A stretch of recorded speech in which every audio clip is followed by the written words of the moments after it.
Salam Indonesia, Anda menyaksikan berita terkini bersama saya, Mades Kedanekarang. Pemirsa, dalam pidato peringatan 1 tahun serangan ke gedung Kongres Amerika Serikat, Presiden Joe Biden secara terang-terangan menyalahkan pendahulunya Donald Trump atas pemberontakan yang terjadi ketika Kongres tengah mengesahkan hasil pemilihan Presiden Amerika Serikat 2020. Sementara Trump menyebut pidato tersebut sebagai pengalih perhatian dari klaim kegagalan kepemimpinan Biden.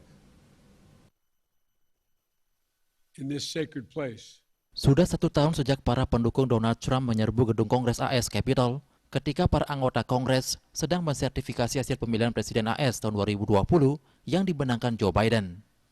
Dalam pidato dari Statuary Hall di gedung Kongres pada peringatan 1 tahun serangan tersebut, Biden menyalahkan sepenuhnya kejadian tersebut kepada Trump.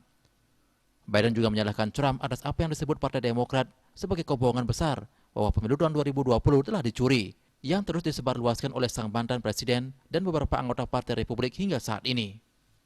Biden juga menuding Trump menempatkan kekuasaan di atas prinsip karena menganggap kepentingannya sendiri lebih penting daripada kepentingan Amerika Serikat. Serangan terbuka terhadap Trump tersebut adalah hal yang baru bagi Biden, yang selama sebagian besar tahun pertama kepemimpinannya lebih memilih untuk fokus merealisasikan agendanya daripada mengungkit masa lalu. Mantan Presiden Donald Trump yang sebelumnya membatalkan rencana konferensi pers untuk memperingati setahun peristiwa tersebut, mengulangi klaimnya bahwa pemilu itu dicurangi dalam sebuah pernyataan untuk menanggapi pidato Biden. Ia juga mengatakan teater politik ini hanyalah pengalih perhatian karena Biden telah seutuhnya dan sepenuhnya gagal. Because he sees his own interest as more important than his country's interest, than America's interest. Warga kota Washington DC, di mana gedung Kongres berada, masih mengingat kengerian yang terjadi 6 Januari 2021 lalu. Tidak hanya di dalam negeri, dampak penyerbuan ke gedung Kongres AS tersebut juga terasa di ranah global.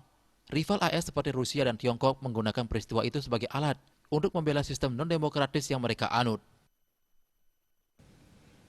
Untuk mencegah penyebaran COVID-19, ingat pesan Ibu selalu terapkan 3M, wajib memakai masker, mencuci tangan, jaga jarak, serta hindari kerumunan.